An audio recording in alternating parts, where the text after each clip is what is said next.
कांग्रेस की भारत जोड़ो यात्रा देश भर में धूम मचा रही है। हर कोई इस यात्रा से प्रभावित हो रहा है।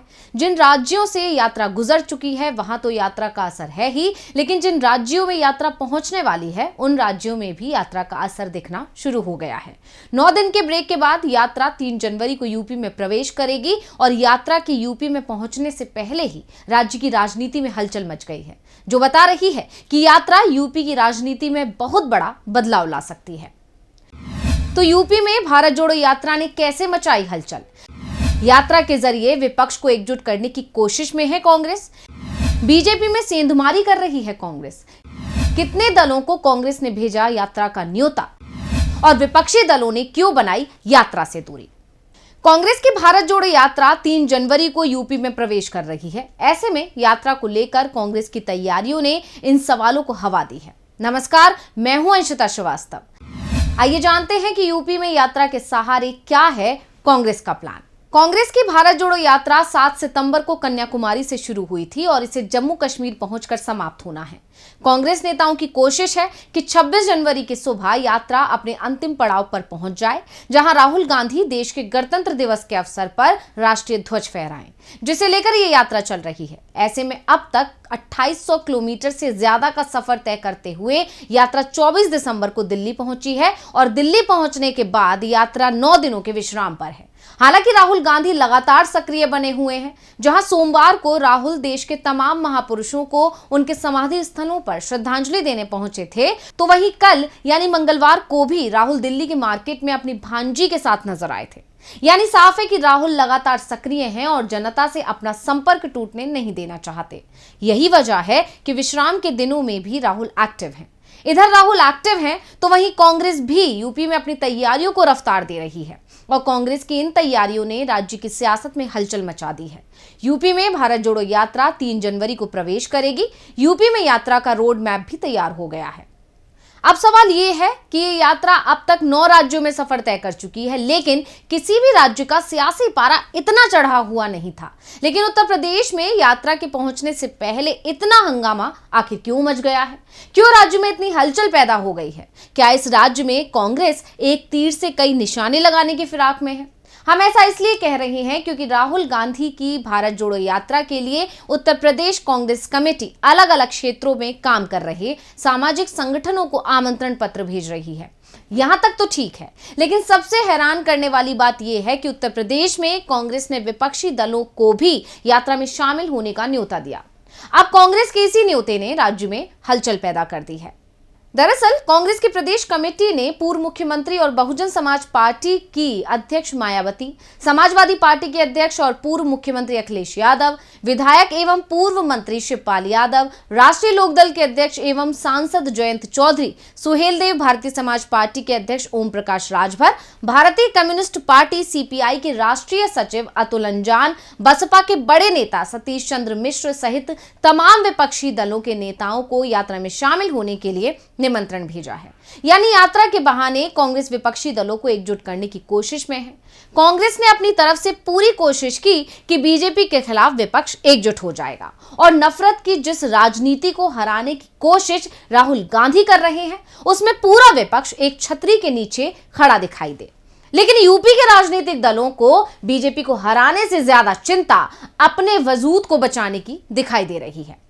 अखिलेश यादव हो या मायावती, दोनों को इस बात का तो एहसास है कि आज वो अकेले लड़कर बीजेपी को नहीं हरा पाएंगे, लेकिन कांग्रेस की मजबूती भी उन्हें डरा रही है। दोनों ही दल नहीं चाहते कि यूपी में कांग्रेस को जगह दी जाए, इसलिए 2019 के लोकसभा चुनाव में भी सपा बसपा गठबंधन में कांग्रेस को शामिल नहीं किया गया था। तो आखिर ऐसा क्या है जिसने मायावती और अखिलेश यादव दोनों को भारत जोड़ो यात्रा में शामिल होने से रोक दिया? कांग्रेस नेता सलमान खुर्शीद ने बताया कि उन्होंने बीएसपी चीफ मायावती को फोन किया था और उनसे भारत जोड़ो यात्रा में शामिल होने का अनुरोध किया था, लेकिन मायावती ने यात्रा में शामिल होने से इनकार कर दिया।